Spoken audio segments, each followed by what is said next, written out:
Take me out to the ball game.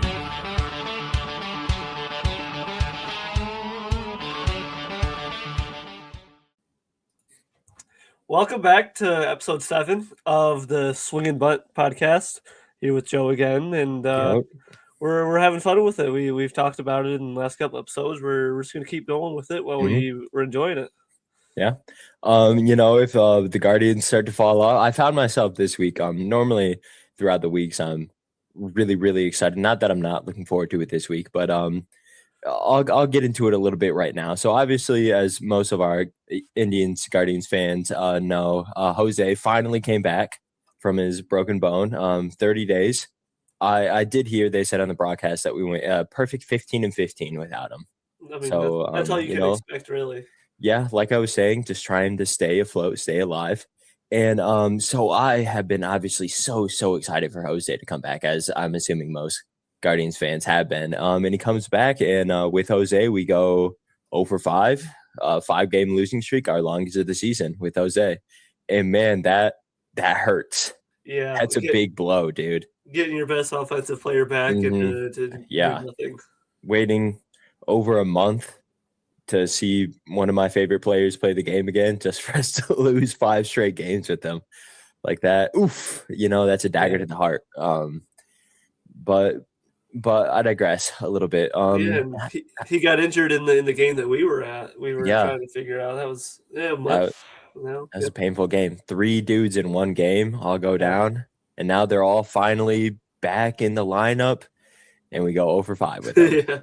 Yeah. Oh, that's baseball for you, though. I guess so. But how'd the Tigers go ahead and do this week? I mean, they went 4-3, but a very disappointing 4-3.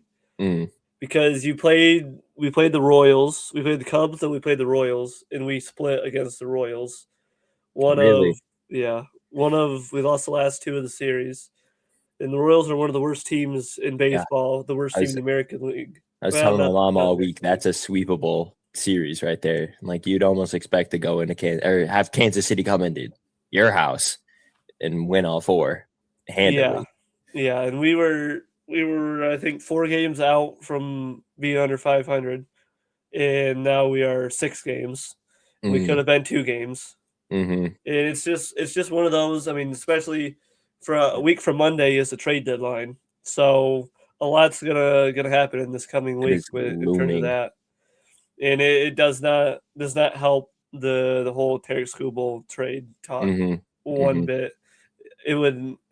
I mean, it's hard to come in and win 4 games against the same team in a row because they see your bullpen guys multiple times and all that. But it would have been nice to sweep. I was expecting 3-1. I think I predicted 3-1, and it's very disappointing, especially with how we lost the games. We won the first game. We won the first 2, and the second game we trying to remember exactly what happened. We were up 1-0 for most of the game, if I remember right, and bullpen blew it late, lost 2-1. And at first, I was really upset with the bullpen for blowing the lead. But then I was thinking about it a little bit more, and we scored 1 run. Yeah. And I was looking at the leaderboards. This isn't part of any of our segments, but in terms of runs allowed, the Royals are the 4th worst team. Ouch. And between these 4 games, the run differential was we each scored 12 runs plus 0. So the record reflects it, but I also got their offense is okay. They're 11th. They're actually a better offense than the Tigers. The Tigers are 10th. Really? Yeah, I was surprised by that too. But when you got the 3rd or the 4th worst starting or the 4th worst pitching in baseball, you scored 1 run yesterday. Today we scored 4 runs but allowed 5. We were down. Fromber put us in a hole again. That's a whole story we'll get to. Yeah, what's that? But he put us down early, but he bounced back and he kept it afloat. It was, I think we were down 3-0, and we came back and we're up 4-3, and then we blew it and lost 5-4 and had guys on base a lot of times and couldn't get anything done. It's really frustrating losing in those ways the last 2 games against a team like that when it's must-win baseball. I mean, every win's a must-win, for getting in, even from the start of the season, but especially right now with the trade deadline when it is, and if the team was a couple games above 500 in first place or second place or whatever, you can excuse it, but not when you dug yourself into the hole you did. It's frustrating to watch, but I mean, going 4-3 on the week is a good thing, but you left a lot out there. Yeah. Well, speaking of frustrating, I'll tell you what really angered me even. The Guardians lost a 3-1 game in extra innings, went to the 12th innings against the Twins. We scored one run through 12 innings. Yeah. And as a home team, something that I really don't understand is it was a tie game up until the 12th, 1-1. Sorry. So in the 10th and 11th inning, you have 2 chances to win a game with basically a leadoff double. Yep. And you don't score them. Yeah, like I wish that I would have taken a little time to look at the stats there. But in my mind, that new stupid ghost runner that they do in extra innings, that is a free run. Yeah, I think the run probability for that is like 1.2 or something like that. I bet.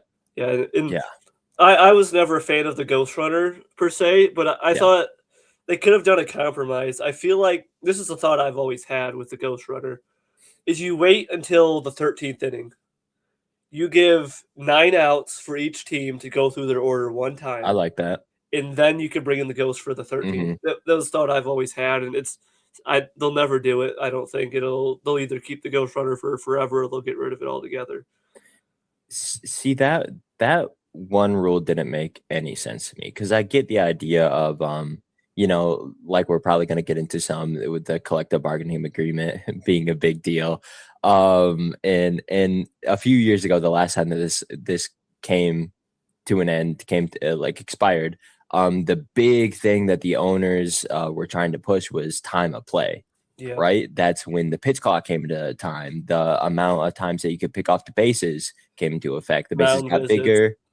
Yeah, mound visits got restricted. They're not really even restricted either. Yeah. Like we were talking about a few weeks ago, the amount how your pitcher has to stay in for 3 straight batters. Those all came into the game because of one big movement of trying to change the pace of play, trying to speed up the game a lot. Which that makes sense, right? Yeah, and it not worked. A lot. It did. It worked a lot. And if you look at the numbers, like fan wise, viewership wise, it worked in that right too, right? Yeah, there's a lot of fans of baseball. Yeah, that's when I got back into really watching a lot of baseball. I mean, yeah, the I still game watched did get more excited. Exciting.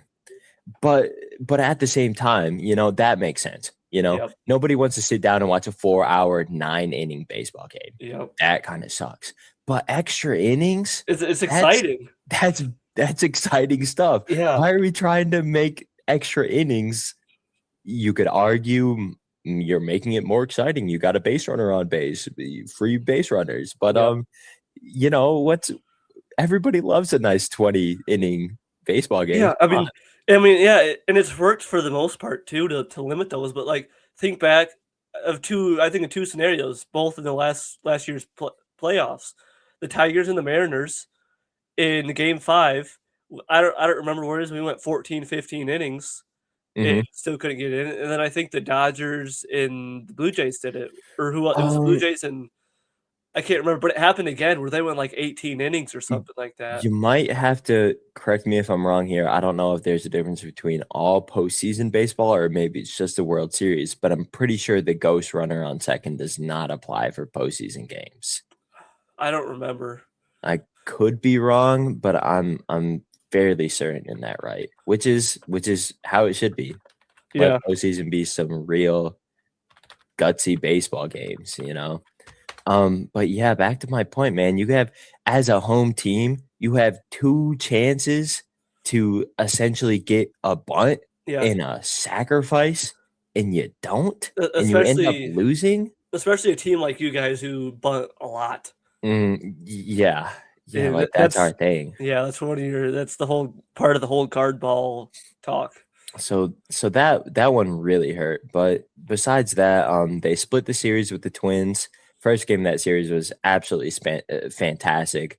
Guardians did the non-Guardian thing. We hit 7 home runs. Yeah, I saw that. One away from tying the franchise record at 8 in a game. And it was a record for starting pitchers allowed home runs too.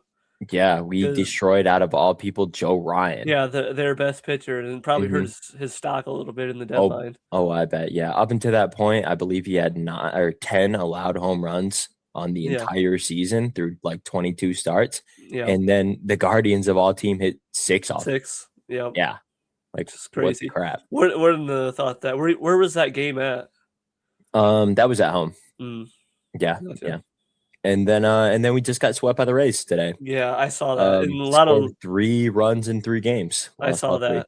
3. Yeah, every time because I was looking to update the weekly predictions, and I'm like one run, one run. Like and I'm looking shut out back-to-back games. Yeah, that hurts. Yeah, I've got the page still pulled up from earlier, and Cleveland is the second worst run scoring team in baseball. Perfect. The Blue Jays are first. Yeah, the rating American League pennant winner of the worst. And they didn't really make a lot of changes this offseason to justify that. But he hasn't done anything either. So no. I mean, Vlad's been real. I saw a great stat earlier. So Chandler Simpson, the speed demon for the Rays. Yep. Him and Vlad Guerrero have the same slugging percentage. No way. Yeah.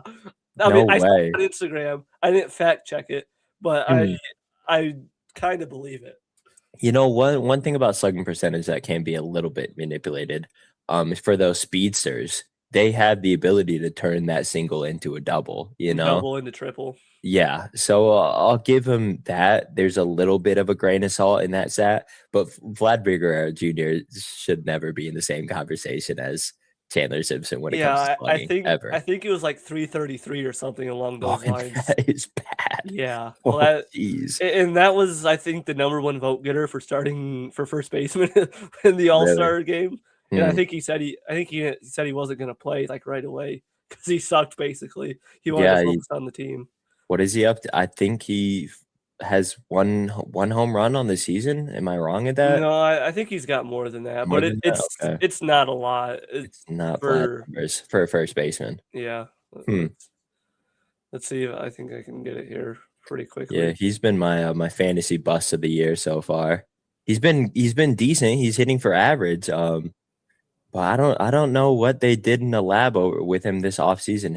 His swing has just changed. He's swinging way more down on the ball. He's looking for line drives and grounders. And once again, as a first baseman, you got one job, and that's kind of hit home runs. Vlad has 6 home runs. So 6. Yeah, that's not good. In 16 doubles. Yeah, his slugging percentage is 358. Ouch. Yeah, his on base percentage is 348. So his on base and slugging are dang near identical. Yeah. What a that makes for just under 200 or 700 OPS. Yeah, I think he's over 700, but yeah, it's because he walks a decent clip. He doesn't strike out any walks, so I mean, I would say I take it over Torque, but I wouldn't take either of them. So I'd take a Chandler Simpson. Yeah, I would. He's a fun player. He's really fun. I saw they showed a stat during one of the games against the Guardians that at least in the American League, he is leading the league in infield hits at 37 on the season so far. The next closest has 18. That's crazy. That dude is stupid fast. Yeah, I mean his stolen base numbers are probably dang near his total is probably the same as the Tigers as a team. If I had to, I would guess. Tigers have 33 stolen bases. I saw a post the other day talking about stolen bases.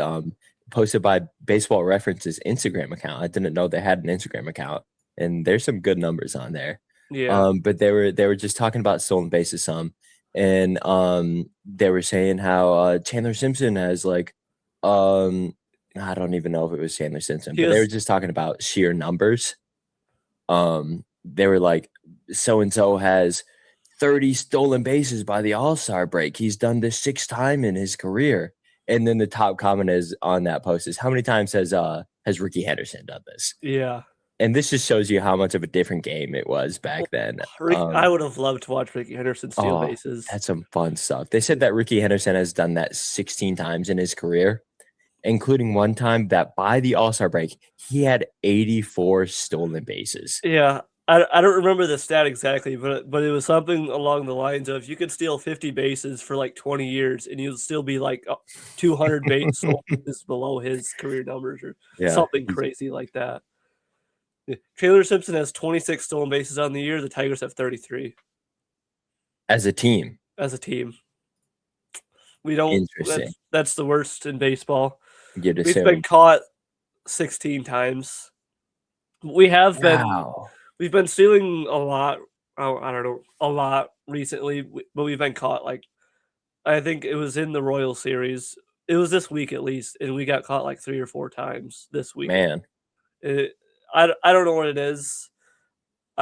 Maybe one day we'll dig into the numbers on that, but stolen base is one of my favorite stats. It was one of my favorite things to do playing, and to see the team not do it. I mean, the Tigers have never stole bases like historically in like the last 15, 20 years. So it's not surprising, but I would love to see that number come up, and I think it will, especially when Max Clark comes up, because that's a big part. Because like he's got like 25 steals this year. Really? Okay. In AAA, so he's damn near has as much as the team does as a whole.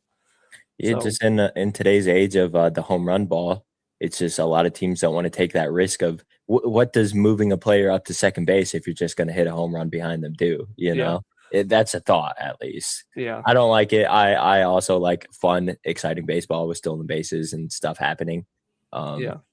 So no, I'm not a fan of it, but I get the mindset. Yeah, and it's I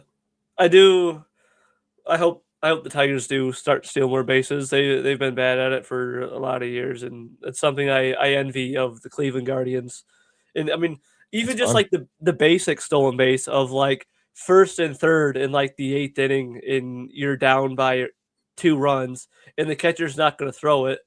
I mean, it won't go into probably the category of stolen base is more catcher's indifference, but we don't even do that ever.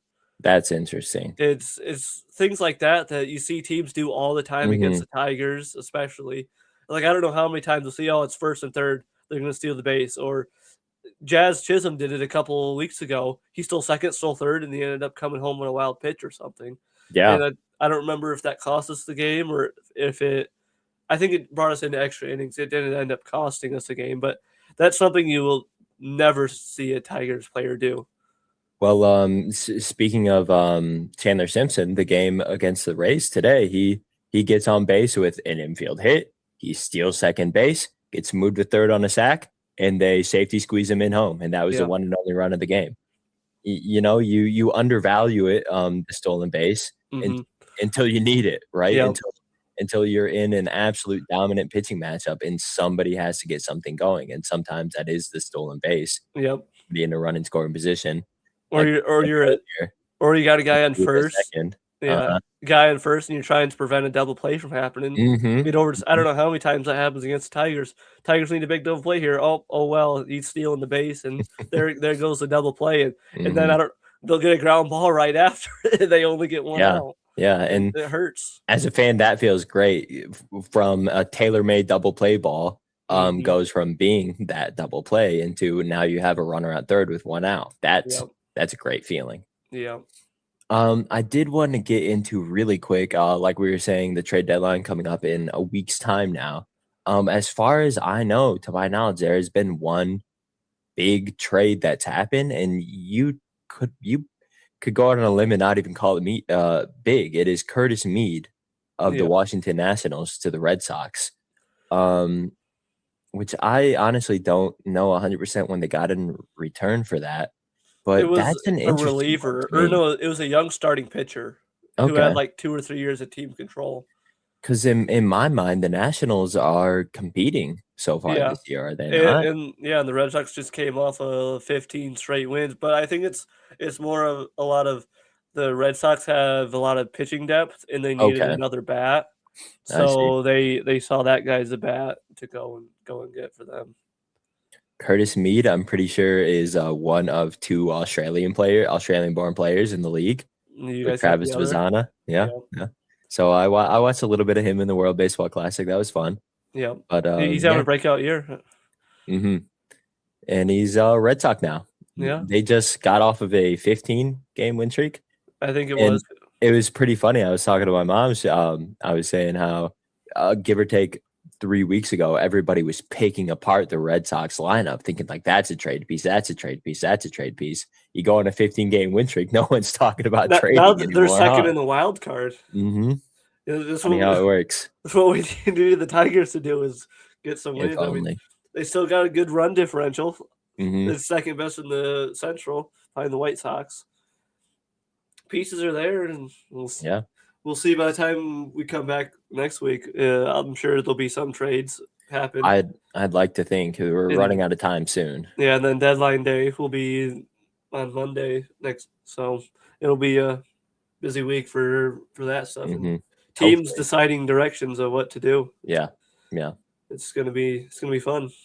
You know, the one thing that would heavily lead me towards the Tigers trading Skubal is, like we've been saying, the American League, and for a big portion the National League, everybody is right there. Yeah. Right. So a lot of these teams are probably looking for that one big piece. And this would probably be a pretty nice market to be a seller. If you're okay with the fact of selling everything, there's a lot of buyers out there. Yeah. So I mean, you could mess around and get a really fantastic package for Skubal. Yeah, but I feel like the Tigers are going to choose the middle ground. They're not going to sell everybody, but they're going to sell some. They're going to sell Skubal and maybe another guy or two, because I don't think they can get back enough. I mean, they can get it back enough to make the playoffs, I think, but I don't think they're going to get back enough to really be a World Series contender. I mean, you get in the what's the point? Yeah, I mean, you get in the dance and it's anything can happen. We know that, but yeah, what's the point? I mean, that's what the whole our Scott Harris, our president of baseball operations, has said the last 2 years is, well, we've made the playoffs the last 2 years. It's like, okay, you got bounced in the LDS both times, game 5. So then, I mean, you want to go farther, but it never seems like he was having the desire to go farther. He was just happy with getting into the playoffs. So I mean, it was the first time in like 10 years since we got in the playoffs. So really, yeah, playoffs is fun, but you play the game to win the World Series, not to get bounced in the first 2 or 3 rounds. Nobody's out here flexing all their NLDS championships. Yeah, we've made this many straight. Oh wow! Yeah. How many World Series have you won?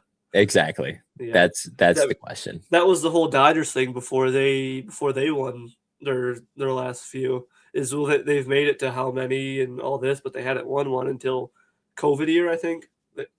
So I think that sounds right. Yeah. They made it to a lot. They've been up there probably 5 times in the last decade, I bet. Yeah, at least. Yeah, and that's we hate the Dodgers. Well, they make it so easy. It's kind of their fault. Yeah. So, what do you want to start with this week? You want to do rake report or weekly whiff? Yeah, I could get into my rake report really quick. This will be a nice, simple one.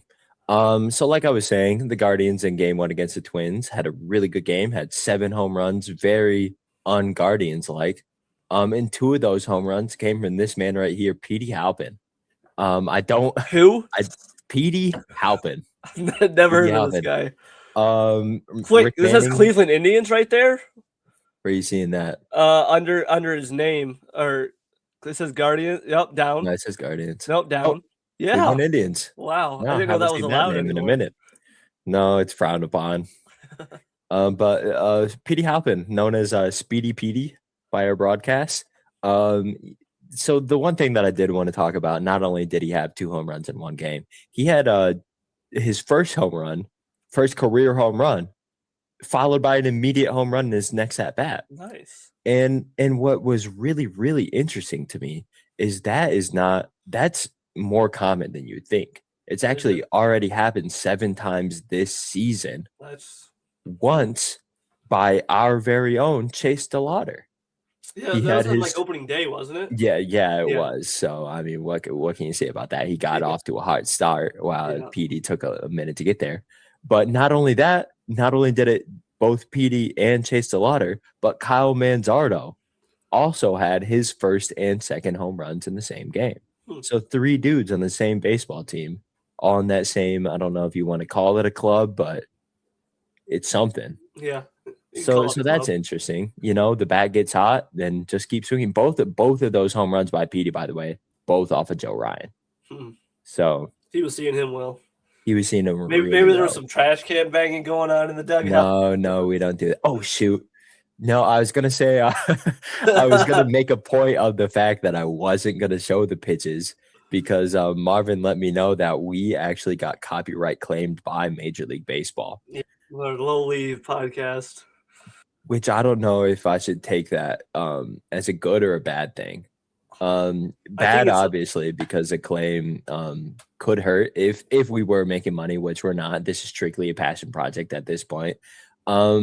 But you know, good in the way that like, hey man, like that's got to be a sign of something, right? Yeah, it's definitely not like AI generated or anything. Oh, definitely, yeah. I'm sure that a person took time and effort to personally claim us. They're watching our podcast every episode and picking apart everything. Yeah, that's they missed a few when other times when we showed clips. But one thing that I did want to look at here on PD Halpin's Baseball Savant page is this is probably my favorite part of this cannon. He is a defensive first guy, as you could tell by the sheer amount of blue, and this is really bad blue on his batting stats. He is our 9 hitter, he is our center fielder, and he is a defensive first guy. And I love that. That is 99 percentile arm strength, guys. That's you go over here to the arm strength leaders for outfielders, and he is barring Cole Carrig, he is surrounded by giants. Yeah, guys that you absolutely are known for their arm. You would expect, 6'4", 250 Jack Caglione, 6'7", 250 O'Neal Cruz, Jordan Walker. He's probably at least 6'5", 250 as well. These are mountainous men. You know, you expect them to throw the ball 98, 96 plus mile an hour. Jack Caglione was a starter in college, and he was a two-way player. I forgot about that. Yes. Yeah, so he has a cannon. Yeah. And then there's little 5'11", 200-pound PD Halpin chucking that ball, averaging 96 miles an hour. And that's a beautiful thing, man. Like me and Marvin say, at least me personally, when it came to baseball, I couldn't hit curveballs. I couldn't hit well at all. But in my mind, defense was the one thing that I could control. Yep. And seeing a dude at a professional level that is almost truly a one-tool athlete, that makes me happy. Yeah. You got to be really good at that one tool to make it in baseball. Yeah. It helps if you're like a 1.5 tool, maybe. Yeah. But yeah, PD Halpin, he's out here. He's got an absolute cannon on him. 2 home runs. We did just call up Angel Martinez earlier this week as well, and did not send down PD. So looks like we actually sent down Daniel Schneemann. Oh, he's been a mainstay on the roster for quite a few years. He's been very cold recently, but the one thing that makes Schneemann so valuable is he is a utility guy, straight up. You could put him everywhere except for pitcher or catcher, and you're happy about it. Yep. That's how we are with Zach McKinstry. He's the puzzle piece that makes everything fit. It always helps to have a guy. Yeah. But yeah, that's my rake report for the week. Just PD Halpin got a hold of a few balls, and he does his thing out in the outfield. My rake report is gonna be MVP vote getter Tyler Holtland. I think it was 2024. He got a down ballot MVP vote, And in this week, he's had 3 2/3 and hasn't allowed a run. He hasn't struck anybody out, and he hasn't walked anybody. He is. So what does that make his FIP there? Oh, Oh, 3.11. His xFIP is 5.19. Wow. But let me tell you a little something about Tyler Holton. He, for 2 years, he was one of the best relievers in baseball that you did not know his name. In 2023, I think this was the year he got the MVP vote. Might have been 24. But in 2023, he pitched 85 and a third innings to a 2.11 ERA. Followed that up with a 94 innings with a 2.19 ERA. And he's a lefty, and he's a very boring pitcher. He's gonna come in and he's gonna get you a strikeout, a ground ball, and a fly out. And he's gonna go back and sit in the dugout. He ain't gonna wow you. He's a very boring pitcher, but he was effective. And last year he had a bit of an off year. He had a 3.79 or 3.66 ERA, and that was a lot due to the home run ball. He was getting bit by the home run ball a lot more. You can see it here, the home runs per 9. He went from under 1 to almost 2. And this year he's brought that back down, and he's a really valuable piece for this Tigers bullpen. And he had a rough stretch there in May, like most everybody did, but he's really found his groove, and he's up to 47 innings to a 2.87 ERA. And he was the guy. He's one of my favorite relievers when he comes in, just because he's going to get the job done. He's a pretty big dude, isn't he? He's got some dominant. Okay, yeah, I'm thinking of the right guy. We're 6'2", 200 pounds, lefty. Okay. And he's got a nice flow of hair. He's got a little mullet action going on there. And he was a waiver claim by the Tigers, and this was one of Scott Harris's first waiver claims. And it's something that the Tigers have struggled a lot with in terms of waiver claims recently. That's kind of what helped fuel their 24 run in 25. And this year, towards the end of last year and this year, none of them have worked out. But this is a guy that I'm a big fan of, and it's good to see him back doing his thing. An MVP vote for a reliever, especially nowadays, that is very, very, very rare. Yeah. You don't even see, unless you're Shohei Ohtani, you don't see pitchers, period, getting MVP votes. I do have it pulled up here. There has been 4 ever relievers to win MVP. One of them was a Tiger. Baseball. Was he now? Yeah. I can't. What was his Willie name? Hernandez? Yep. Willie Hernandez. Yep. Tiger. And those are closers too. Yep. All of them. Yeah, and he doesn't close games very. He has he has 10 career saves. It was 2024. He was MVP. He was the 15th most vote getter. MVP vote getter Tyler Holton, reliever for the Tigers. That you did not. That's a good trivia question there. Unless you're a Tigers fan, or even if you're in the Central and he comes in quite a bit, you might know his name, but you're not going to know his name anywhere else. And look at he had a 3.21 WAR in 24 as a reliever. Wow. So he's one of my favorite players. Once again, not as a closer. Not as a closer. And last year we thought maybe 85 innings and 94 innings, that's a lot for a reliever nowadays. And we thought, maybe they just ran him into the ground, and that's where he was good last year. He just wasn't the same guy. And it's seeing him back to where he is, it's good to see, and he's a valuable piece of our bullpen. With the struggles that we've had, it's good to see him. And I know some of you out there might be thinking like, oh, 94 innings pitched really ran him into the ground. But the thing with relievers is that's less of 94 innings pitched and more of 94 games played, most likely, right? Let's see, 66 games. Okay. Wow. Yeah, that's a lot of multi-inning appearances. A lot of multi-innings, and he's a big opener for us too when we use an opener. Okay. He's made 2. No, I've actually went to a game that he opened. Yeah, he's made 18 starts in his career.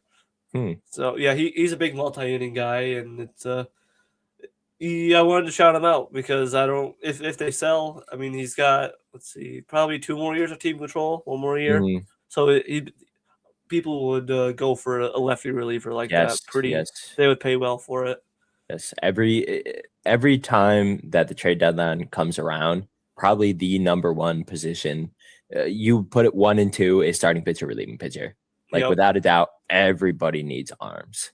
Even if you come into the league with the best bullpen, best starting rotation in the league, come that mid-season point, guys get hurt, you need arms. It's almost undoubtable that people need pitchers. Yeah. So if they want to sell, you got a guy. Unfortunately, we got a lot of guys that we could sell, and we'll see. I don't think we'll sell him because he does still have a little bit of team control, but but he would fetch a decent price. But definitely. But there's nobody to really replace him. If we sell anybody at bullpen wise, our bullpen depth is really weak. So the season's over. Yeah, if you're selling a starter, and I think if you're still trying to go for it, you can only sell a starter. If you sell anybody else, I think it's going to be a real struggle depending on unless you also buy, which doesn't make any sense. No, it's one or the other, and in my mind, it is drastically one or the other. I feel like as a non-Tigers fan, if you're selling Schoolboy, you're selling the house. Yeah, especially with the amount of pending free agents that we have as well. It's one of those years where if we sell a lot, it can really set us up fairly well for the next 5-6 years. But at the same time, their prospects, nothing's guaranteed. So you've got a team now that coming into the year you believed in, and they've shown the flashes where they can play. So it's hard to. It hurts. Tough. It hurts. It's tough. So what do you got for your rake report? Or weekly whiff, I mean. Oh, I was gonna say, I really messed this up then, because I got nothing good to talk about right now. My whiff report for the week, maybe even you could say for the majority of the season, is going to be the Guardians' defense. This last week alone, we have had, let me count, 1, 2, 3, 4. 7 errors on a week for Guardians baseball. And I'll get into the specifics of those a little bit in a second here. But if we look at the year 2026 and we sort this by just total errors committed, here we have the Guardians are around the middle of the pack, but still above league average. Yeah. And that's just when you strive yourself on doing the little things right as a team, you can't have a lot of errors, simply. Yeah, but errors is also one of those stats where it's kind of a hard one to judge, but it's still, when there is a big number, it is still concerning. Yeah.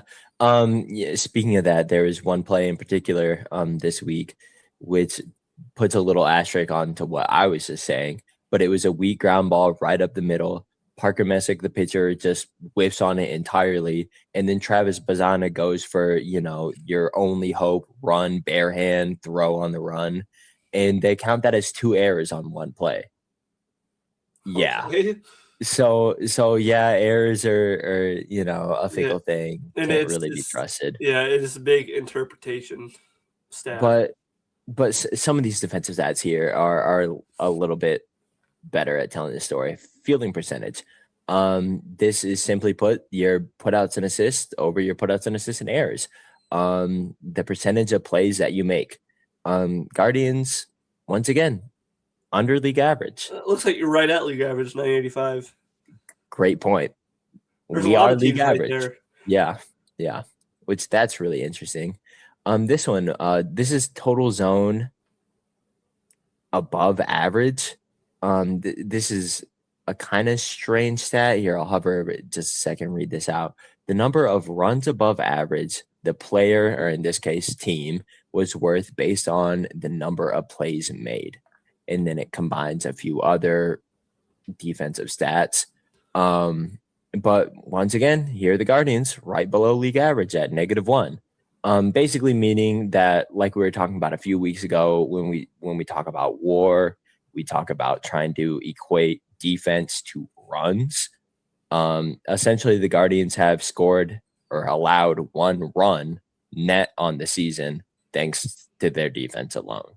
is kind of the way to think about that. I'm very surprised to see the Tigers there at 10. Yeah. Because we had one of the worst, like, in terms of, like, runs created, we were, like, one of the worst ones coming into at least June. Like, minus 29. Huh. Yeah. Here, let me sort this real quick by defensive efficiency. This is an interesting one that takes into account your pitching, strikeouts, double plays, outfield assists, errors. This is kind of trying to be your one-all catch-all stat for defense, at least from a team perspective. The Guardians are once again below league average. So this led me into the question is like, okay, what does this look like compared to last year? And this is really interesting to me. We sort by once again defensive efficiency, and we are tied with league average. And I don't know if it's just like a recency bias, if it is the fact that we've had so many errors so recently that I'm feeling like our defense sucks, or what is going on, because I did not expect the Guardians to be anywhere near the middle of the pack on any defensive stats last year. I would expect upper third. You'd really assume. So then, of course, I go back one more season. I go defensive efficiency. Sort by that. There we are, finally where we belong, back on top. So that brought me into the thought of what has changed so drastically. And in my mind, the big thing here is these two guys, Andres Jimenez, Gold Glove second base, and Josh Naylor, not quite Gold Glove, but still really good defensive first baseman. 30 stolen base, Josh Naylor. Yeah, 30 stolen base and what, 280 pounds, Josh Naylor. Like the third slowest player in baseball. Not a joke either. So yeah, like Andres Jimenez, losing him really hurt. That was a two-time Gold Glover. And we replaced him. The idea was at the time Juan Brito, and then we drafted Travis Bazzana first overall. And Travis Bazzana, like I've been saying, has been pretty bad defensively. But that leads me into my main topic of the weekly with Kyle Manzardo. Ta-da! Kyle Manzardo time. Kyle Manzardo, if you look at all of his batting stats, below league average in almost everything except for barrel percentage. And like we've been saying, all that barrel percentages is what happens when you hit the ball. So no shocker, Kyle's a big guy. He swings the bat pretty hard. When he hits a ball, and that is a pretty big win with a 30% whiff rate. He hits the crap out of it. Ta-da. Okay, that's cool. 30% whiff rate though, that sucks. And like we've been saying earlier, his fielding is really, really bad. That is a 2 percentile arm strength as a first baseman. That doesn't mean much, but 9 percentile range.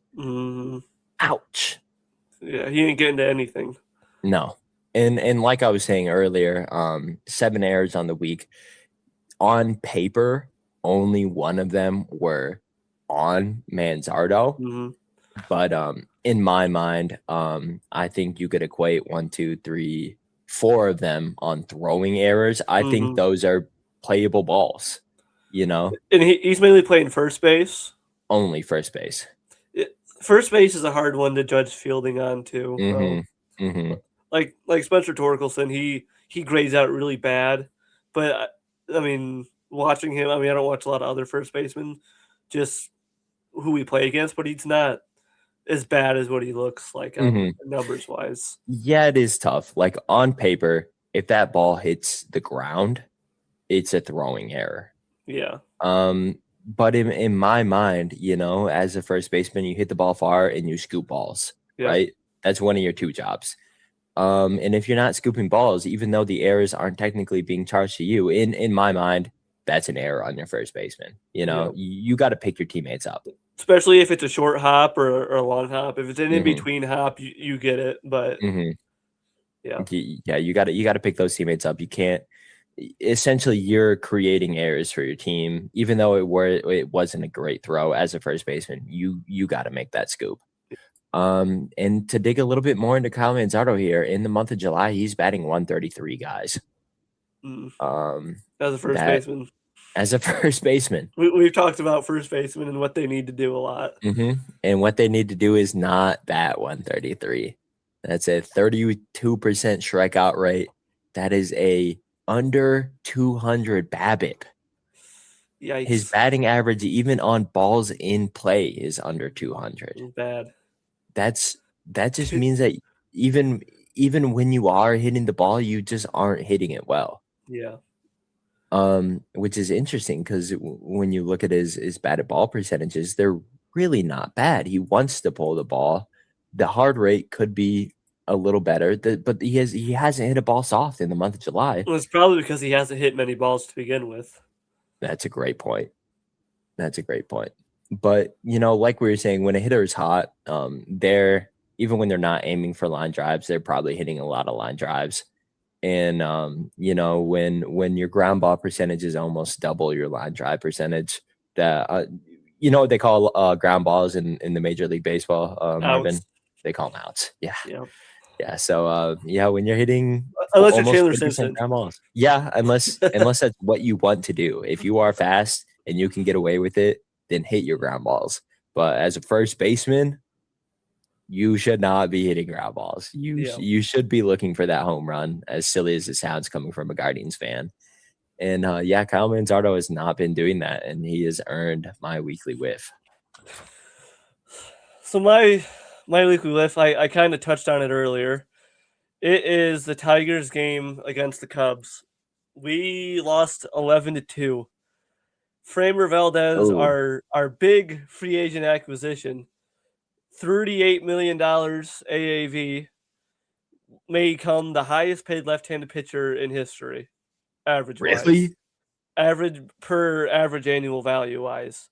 Wow. He came out and he crapped down his leg. He didn't make it out of the first inning. He allowed 5 hits, 6 runs, 2 walks. And I don't want to say to his defense, but if you go and look at the game itself, let's see, game log. If you look at the BABIP for that game, it was 833. So he did get BABIP to death, but he did also walk 2 guys. So, and if you watch the game, he was just all over the place. He could not find the strike zone, and it was similar today. He allowed 3 runs. One of them was unearned, but he just having trouble finding the strike zone. In this game as a whole, I don't want to single out Framber, but it really was bad. We had the position player come in the 7th inning. Oh man. 7th and 8th inning, we had position players pitch. Oh yeah, I see Jake Rogers and Zach McKinstry down there now. Jake Rogers has more strikeouts than Framber Valdez in this game. Oh, that's sad. And, wow. And I don't. The pitching was bad. You allow 11 runs, obviously. The offense, you didn't score until the 9th inning on a Dylan Dingler home run. Who was pitching? David Peterson, 6 2/3. 3 hits, 1 walk, 4 strikeouts. Aaron Tavalli's a bullpen man nowadays, huh? You want to see what David Peterson has done this year? And this year, he's on his 2nd team this year. This is his 2nd team.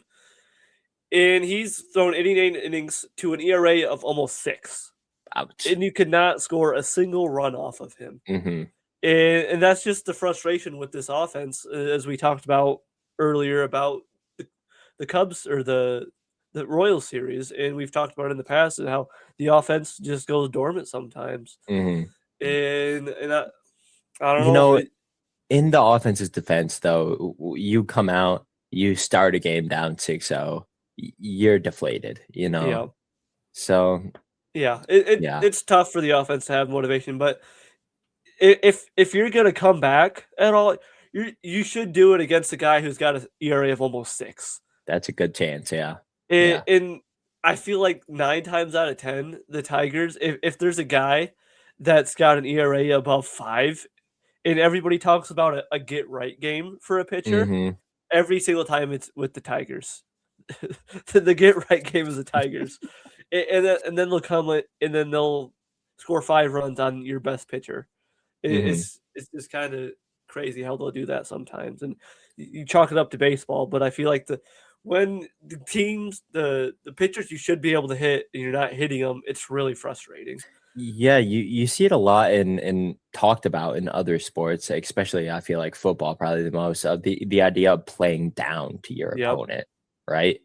Maybe overlooking them, maybe especially if you're talking about a pretty decent pitching staff like the Cubs. Maybe you spent your days before studying up all the other starting pitchers. You don't know exactly what this guy is throwing you, what his pitches move and look like. Maybe you slightly overlook the guy and then you get beat up for it. Yep.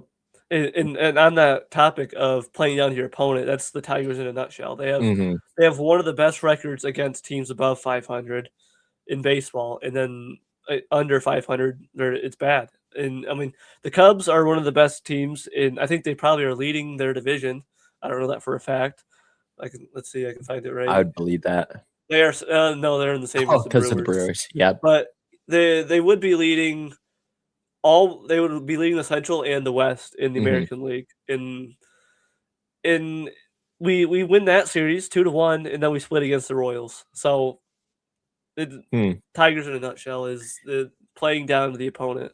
You know, I saw after the All-Star break that the 2 teams in the league with the easiest schedule remaining, just based off of teams. Yep. It's us too. The Guardians have the easiest and the Tigers have the second easiest remaining schedule. And now that you say that, maybe that's not a good thing for you guys. Yeah, it's you would think it's good, but no, it's bad. I don't know. It's gonna be an interesting rest of the season for sure. Yeah. Yep.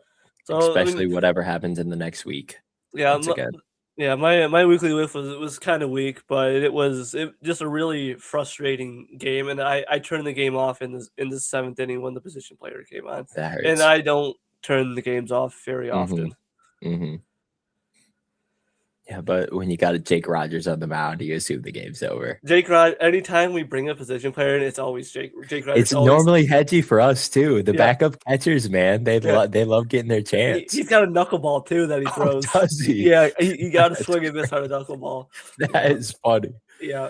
Oh, gosh, you know something that I almost entirely forgot to mention. I assume that most Guardians fans know Gavin Williams this week did have an immaculate inning. I saw that, yeah. That is 9 pitches, 9 strikes. The really funny thing about that immaculate inning is only 2 of those pitches were in the zone, and they were both took.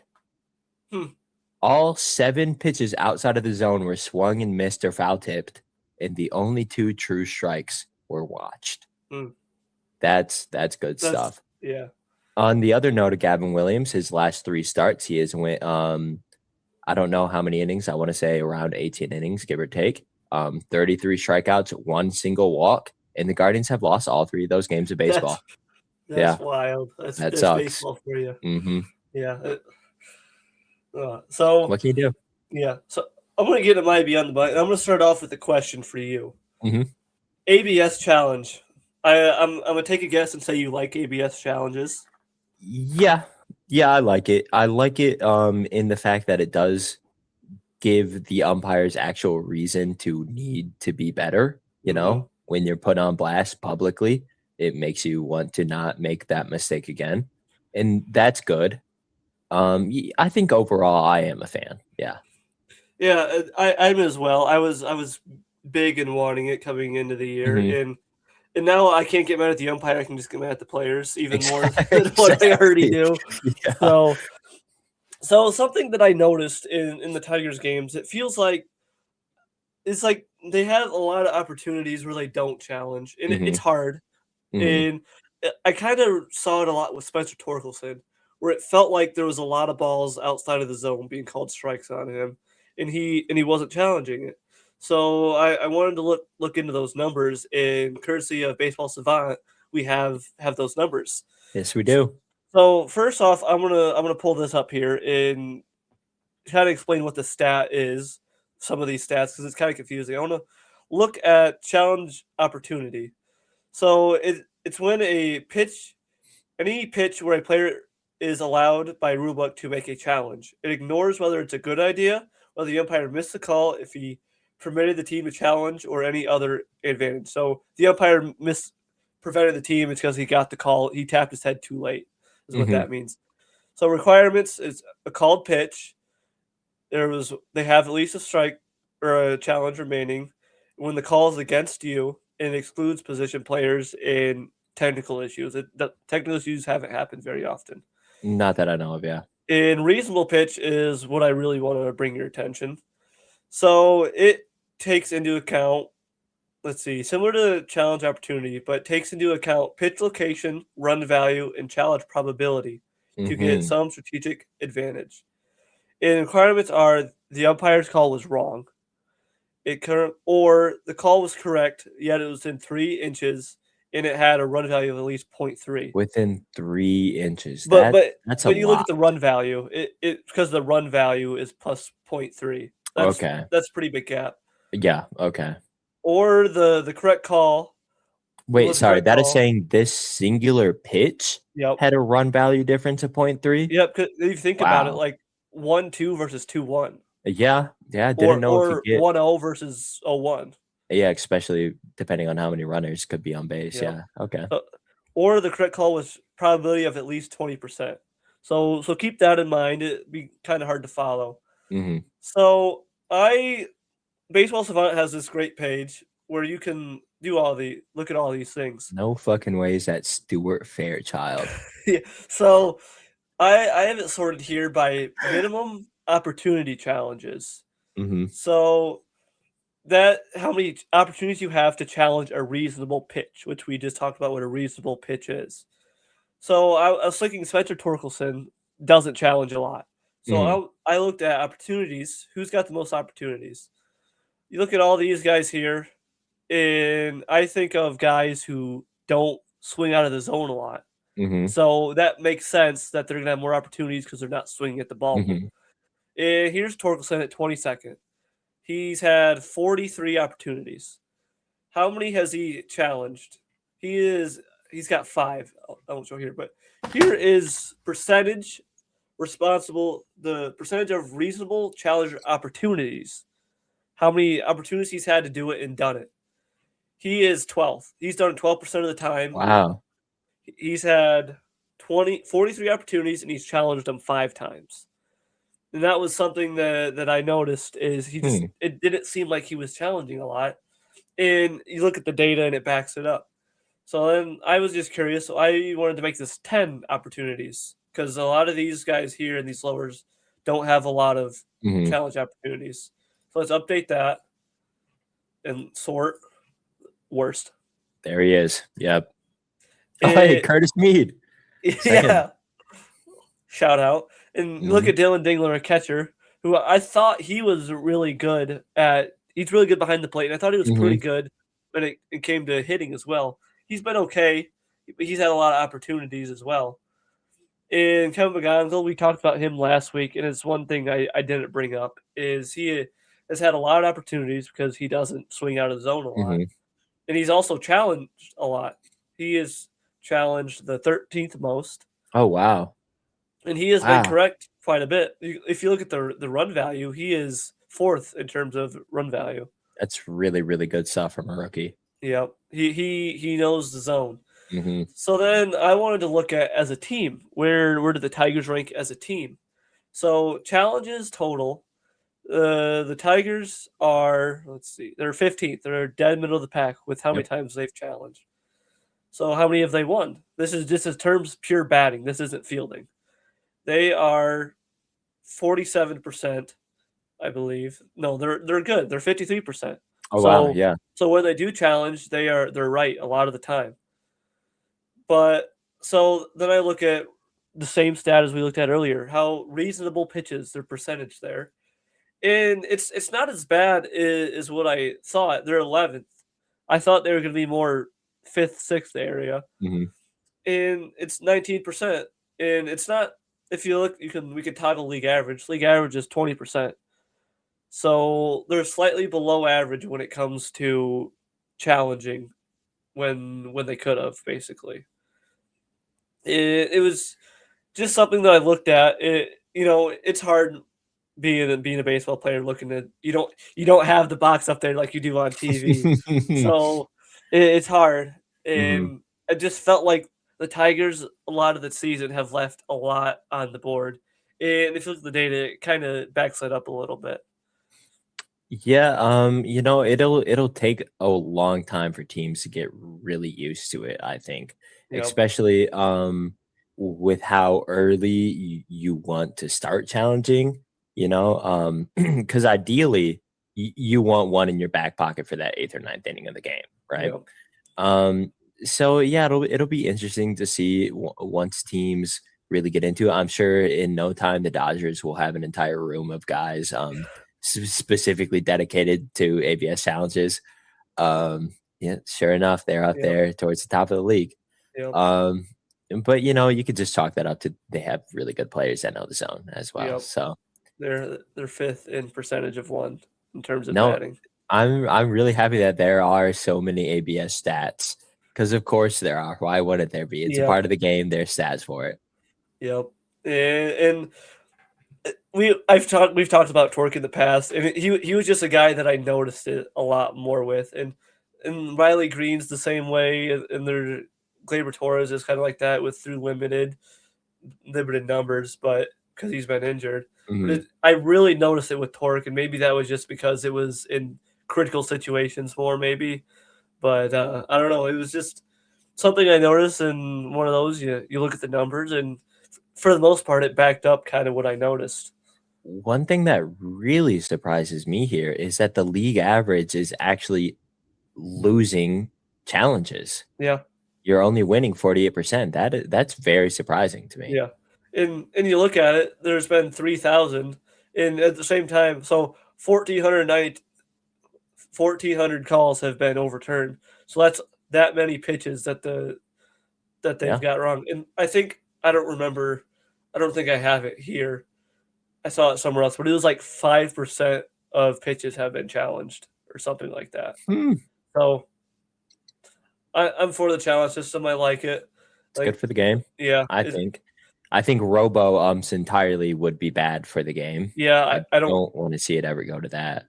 Yeah, I don't ever want robo umps either. But ABS is fun new addition to the game, and I know some people dislike it. Like my dad, when he occasionally sees the game on, he just asked me about it today. He came into my room and was talking about it, and I know he's not a fan of it because he'll see one where they catches just a sliver of the pitch, and he's like, "Oh, that shouldn't have been called a strike." Well, yeah, but technically by rule, it is. My one biggest gripe with the ABS system is that it is just a flat plane through the zone, whereas in reality, the strike zone is a three-dimensional, not cube, but shape, right? Yep. But the ABS is only accounting for one plane right through it. So even the ABS isn't technically 100% right. Yeah. But that's asking a lot at that point, Yeah. But that's my Beyond the Bunt, kind of small, kind of low, but I figured it was it's what I wanted to look into, and that's what I found. On to my Beyond the Bunt for the week. As I said, this week of baseball has been a little deflating for me, right? Not that I didn't want to get on and do the podcast, but when I came into looking for stats, I was like, oh man, Jose's back and we lost 5 straight games. That hurt. So my Beyond the Bunt, I'm just gonna talk about some of the stuff that the Guardians are doing good. Right here I have pulled up on my screen is like I said, Baseball Savant, the best page for stat nerds probably ever. This is literally every single stat that they track and your top performers of them. Like, holy cow. This is fantastic. We're not going to dig into everybody.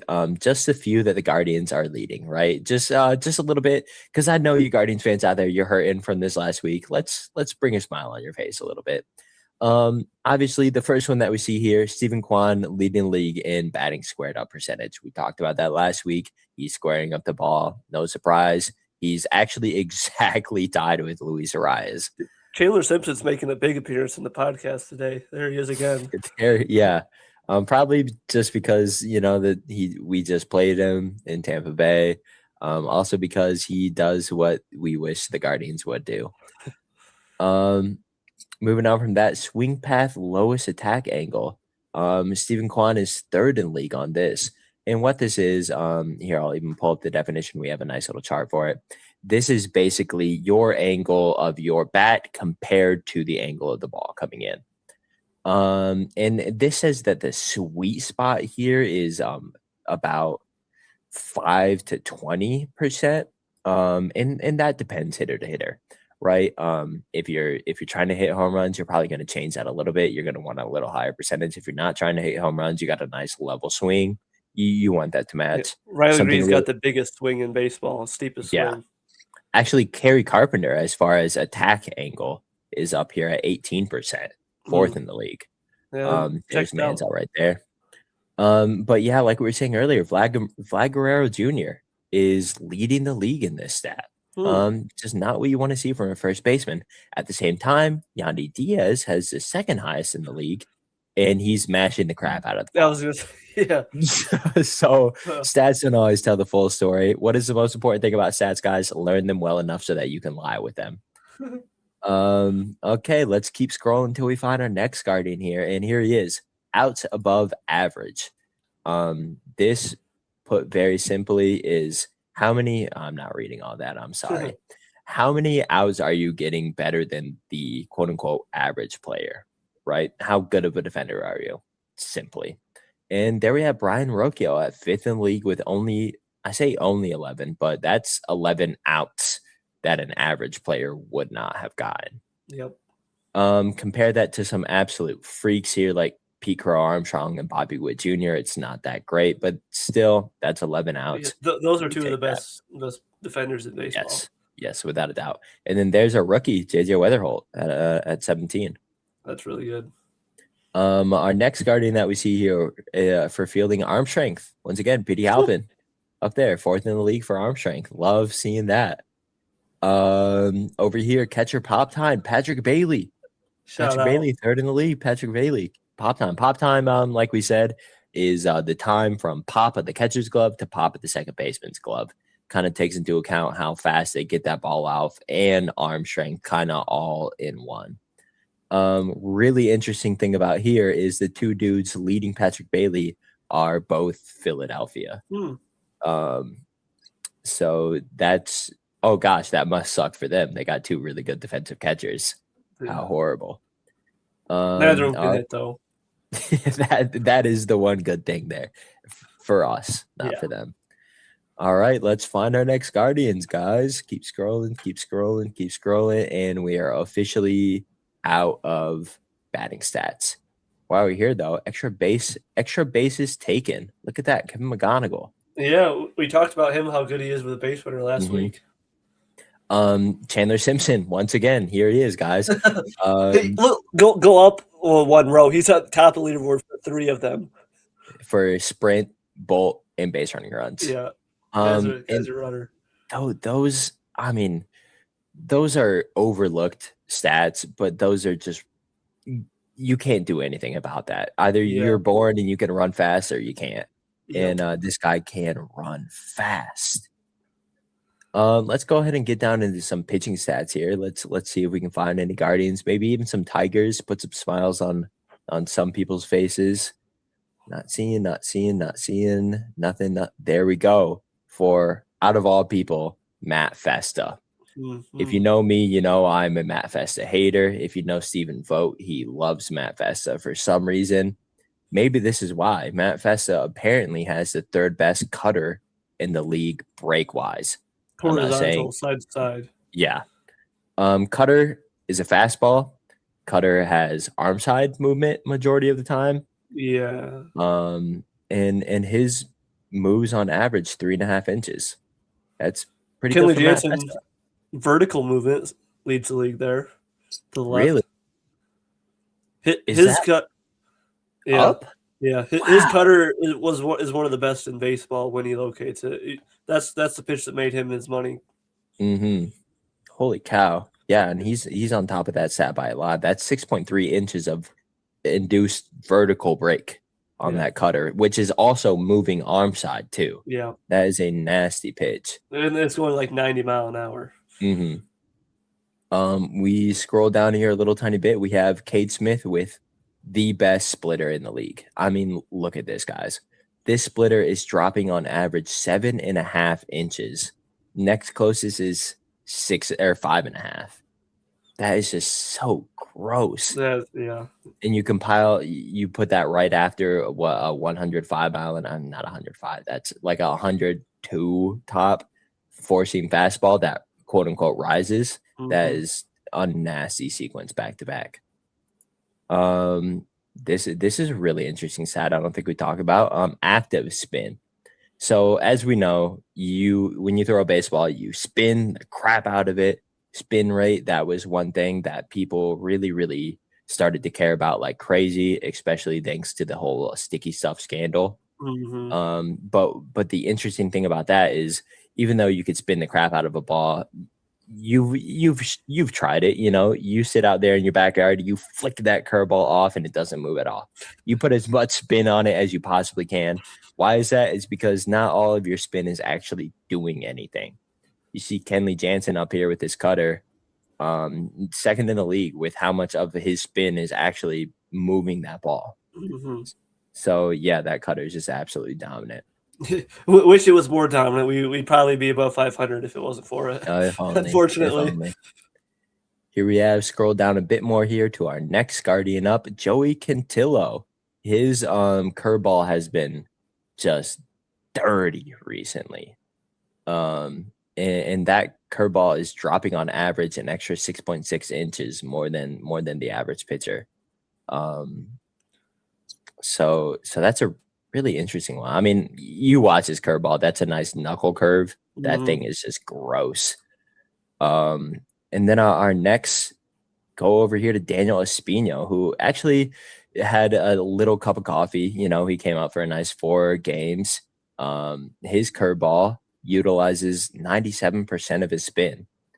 And the interesting thing about him is he's not a curveball guy, you look at his pitch mix, he has a 103 mile an hour fastball and then like a 75 mile an hour curveball. That's not a joke.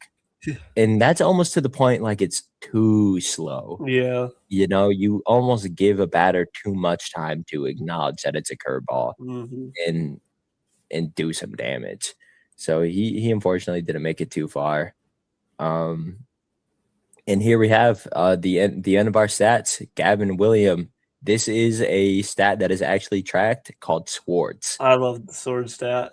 And I'm sure some of you might have heard, but some of you might have no idea what a sword is in baseball terms.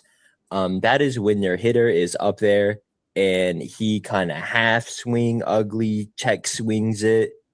And hopefully there's a true definition of this. Yeah, when you look like this, basically, that is a sword. Oh, that's fantastic. Swinging strike where the swing is incomplete and the speed is lowest 10th percentile. Yeah, it's just an ugly, ugly, ugly swing. A sword is when a pitcher makes the batter look awful. Simply put, yeah, that's funny. Yeah. And normally, for it to fully qualify as a sword, the pitcher would then have to yell "sword," right? Yeah, put the sword away, hold his shirt off. That's Trevor Bauer's signature right there. Oh gosh, I miss him as a pitcher. He had some antics. But yeah, hopefully that helped a little bit of you Guardians fans who had a rough week. We still got guys that are doing their thing. It's not helping me as much as I wish it would. That still really, really hurts going 0-5 with Jose coming back. But hopefully next week we can be better. And I'm going to tell you how much better we're going to be right now. How about that? Right now, that's a great transition. So let's look at next week. Weekly predictions. We'll first look back at this past week. Surprise, we didn't get any points. What's new? Yeah, but we were close. If each of us won our games today, we each would have got a point. Yeah, I got the split that I wanted against the Twins, not the way that I wanted it per se. Yep. And then we got swept. So Yeah, what can you do? unfortunate. So let's look at next week. So let's see. We each got an off day on Thursday, and then everybody we both got trade deadline day. We got one, so we'll look at that next week. Okay. So Monday, you guys play. You got three games against Cincinnati. Cincinnati is about a 500 team, if I remember right. Yeah, give or take. Well, I could tell you for a fact that Chase Burns pitches that first game. Yeah, and he's a really good player. That's going to be a loss probably immediately. Yeah, he's in the Cy Young conversation. There's just got paid. Yeah. Oh, yeah, got paid big time too. Mm-hmm. Good for him. And then what? We got Gavin and Joey into Singer and Router. Wow. Both of these guys, Brady Singer, infamously has our number. Bad. So I'm unfortunately going to give us a loss there. Yeah, that makes sense. Gavin Williams again. He's going to get another good game and lose. Of course. Yeah. And then we'll take the win on game 3 just to save face a little bit. See, off day and then Arizona. Okay. Don't know. Well, Zach Gallen's been having a horrible year as far as I know. You don't even get to him. You get Perfect. Mitch Bratt, Cole Drake, and Merle Kelly. Merle Kelly's the only name I know on that list. We'll give him the win, and we're hoping for a series win here. So we'll go win loss.